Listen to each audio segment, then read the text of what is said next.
घरामध्ये सतत चिंता आणि अस्वस्थ वाटत असेल तर मित्रांनो हे करूनच पहा.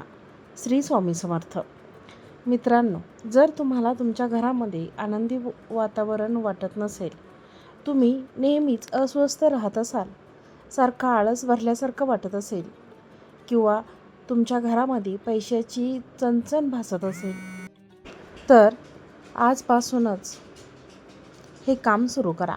आपल्याला आपल्या आयुष्यामध्ये प्रगती, विकास आणि समृद्धी तसेच आरोग्य हवे असतात. म्हणूनच आपण सर्व प्रयत्न करत असतो. त्या आपल्या सर्व प्रयत्नांना न जुमानता कधी आपल्याला दुःखाला देखील किंवा संकटाला देखील तोंड द्यावे लागतं. याचं कारण घरातील वास्तू असू शकते. वास्तुशास्त्रानुसार घरामध्ये ठेवलेल्या वस्तूंची जर तुम्ही जागा बदलून तुम्हाला जर काय फायदा होऊ शकतो आणि घरात तुमच्या आयुष्यामध्ये सकारात्मक ऊर्जा आणण्यासाठी वास्तुशास्त्र फारच महत्त्वाचं आहे. घरामध्ये सुख समृद्धी टिकवण्यासाठी कोणत्या वास्तू टिप्सचा उपयोग केला पाहिजे, कोणत्या वास्तू टिप्स अवलंबल्या पाहिजेत ते आपण जाणून घेऊया. गुरुवारी घरामध्ये कोणतीही जी पिवळी वस्तू असते तर ती घालायला सुरुवात करा. घरामध्ये गुरुवारी पिवळे वस्त्र घालू शकता, तसेच पिवळी फळं खाऊ शकता. गुरुवारी मात्र हिरव्या रंगापासून दूर राहा, हिरव्या वस्तूपासून दूर राहा. 2. बुधवारी तुम्ही हिरव्या रंगाचे पदार्थ खावे, पिवळ्या रंगापासून दूर राहू शकता.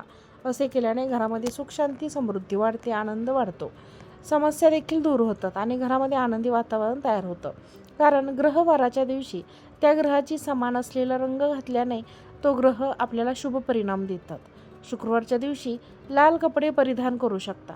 शुक्रवार माता लक्ष्मीसोबत शुक्रदेवाचा वार समजला जातो. पांढरे, लाल, गुलाबी हे कपडे परिधान करू शकता. असे केल्याने माणसाला ऐश्वर्य, सुख समृद्धी याची प्राप्ती होते. शुक्रवारच्या दिवशी शुक्र यंत्राची पूजा केल्याने पुत्रप्राप्ती देखील होते आणि धनप्राप्ती देखील होते.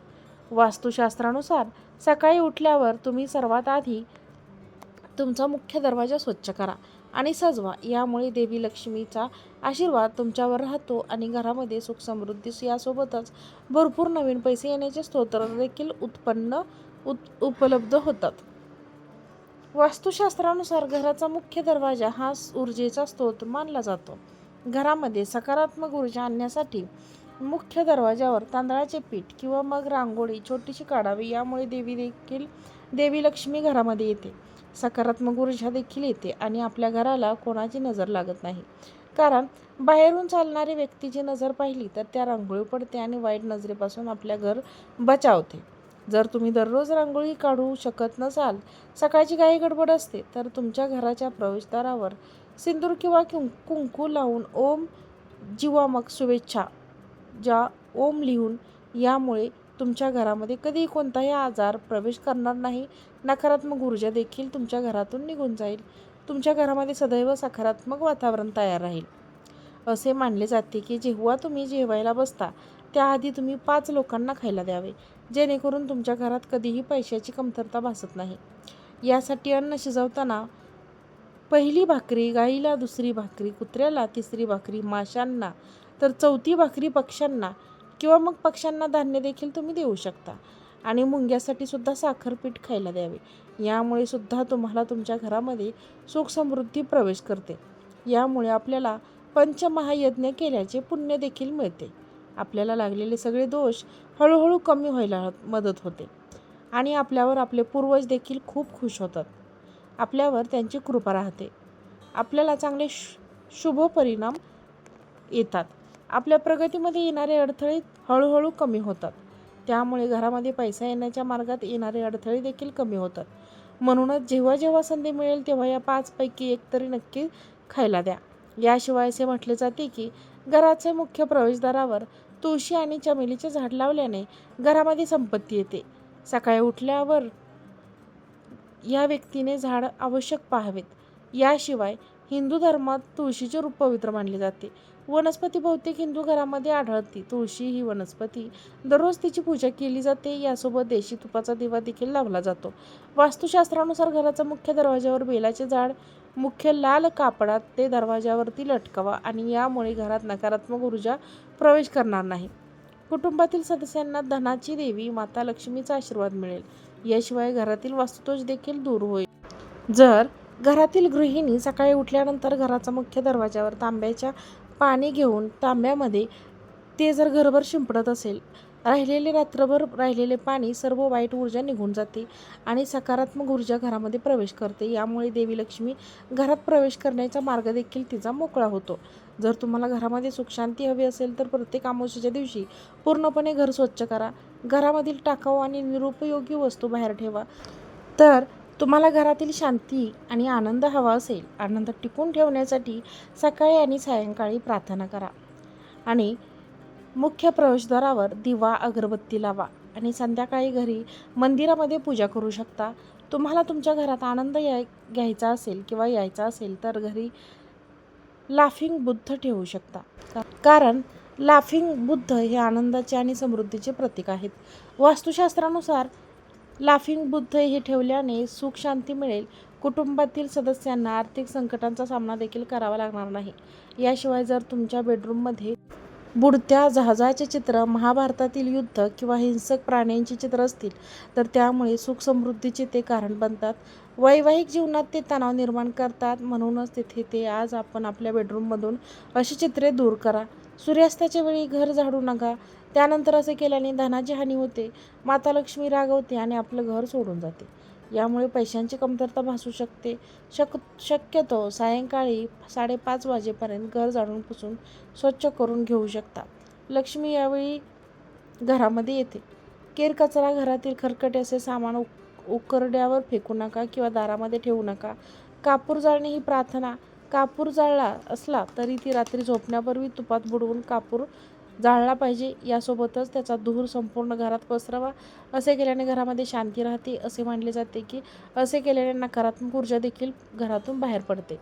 नकारात्मकता दूर करण्यासाठी हा उपाय खूप प्रभावी आहे. जर तुम्हाला हवे असेल तर तुम्ही मिठाचा गट्टू बनवा आणि घराच्या एखाद्या कोपऱ्यात ठेवा, जेणेकरून ते कोणीही पाहू शकणार नाही. यामुळे देखील घरामध्ये आनंद परत येतो.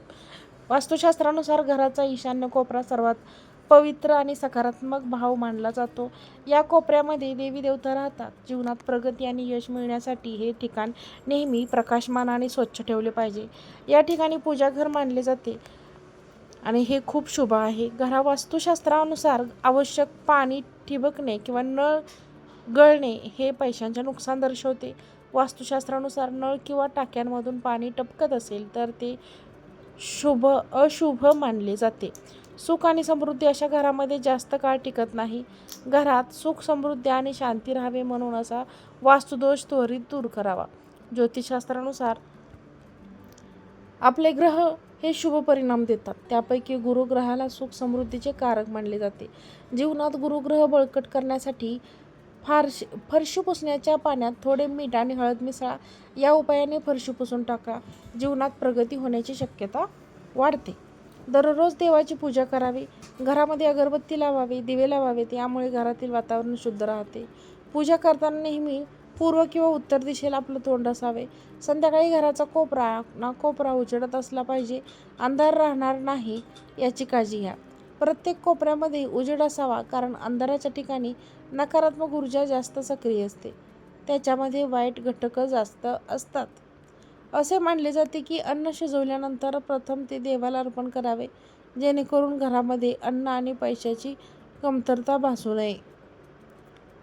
म्हणूनच सर्वप्रथम देवाला आपण अन्न न खाता अर्पण करावे आणि स्वयंपाकघरात कोणतेही खरकटे भांडे किंवा खरकटे अन्न शिल्लक राहणार नाही याची देखील खात्री करावी, ज्यामुळे देवी लक्ष्मीला त्रास होऊ शकेल आणि तिचा राग तुमच्यावर येऊ शकेल. नेहमी या गोष्टींची काळजी घ्या. अन्न दान करणे खूप पवित्र मानले जाते. तुम्हाला काही पुण्य आणि आशीर्वाद मिळतील, ज्यामुळे धान्य दान करणे, अन्नदान दान करणे, वस्त्रदान करणे, गरजू व्यक्तींना मदत करणे, यामुळे त्यांचा आशीर्वाद मिळण्याची देखील आपली प्रगती होते. आपल्याला खूप शुभेच्छा मिळतात त्यांच्या आणि हे खूप शुभ असतं. जेव्हा तुम्ही भुकेल्या व्यक्तीला अन्न देता तेव्हा अधिक महत्त्वाचे असते, तुम्हाला पुण्य देतात. जर तुम्ही सक्षम असाल तर ब्राह्मण आणि लोकांना अन्नदान करायचे, जेणेकरून ते पुण्य अदृश्य दोषांना दूर करते. अदृश्य दोषांचा नाश करते व आपल्या कुटुंबाचे संरक्षण करते. हे दान तुम्हाला सर्व संकटांपासून वाचवते. याचा फायदा तुम्हाला नक्कीच होतो. तुमच्या भावी पिढ्यांना देखील आजचा फायदा होतो. वरील व्हिडिओ आवडला असेल तर चॅनलला लाईक, शेअर, सबस्क्राईब करा. श्री स्वामी समर्थ.